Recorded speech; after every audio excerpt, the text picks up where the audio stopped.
आमदारांच्या अपात्रतेबाबत शिंदे गटाची पुन्हा एकदा हायकोर्टामध्ये धाव तातडीच्या सुनावणीसाठी विनंती करण्यात आलेली आहे।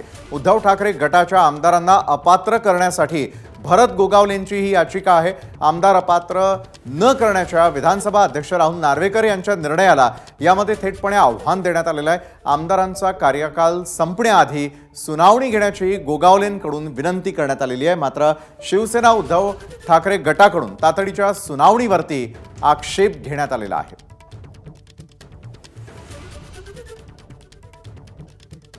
मोठी बातमी येते आपल्यापर्यंत ती म्हणजे आमदारांच्या अपात्रतेबाबत शिंदे गटाने पुन्हा एकदा हायकोर्टामध्ये धाव घेतलेली आहे आणि तातडीच्या सुनावणीसाठीची विनंती या निमित्तानं करण्यात येते। उद्धव ठाकरे गटाच्या आमदारांना अपात्र करण्यासाठी भरत गोगावलेंची ही याचिका आहे आणि त्या संदर्भातलेच हे अपडेट आपण यावेळेला पाहतोय। आमदारांच्या अपात्रतेबाबत शिंदे गटाने पुन्हा एकदा हायकोर्टात धाव घेतलेली आणि तातडीच्या सुनावणीची विनंती त्यांच्याकडून करण्यात आलेली आहे। एबीपी माझा, उघडा डोळे बघा नीट।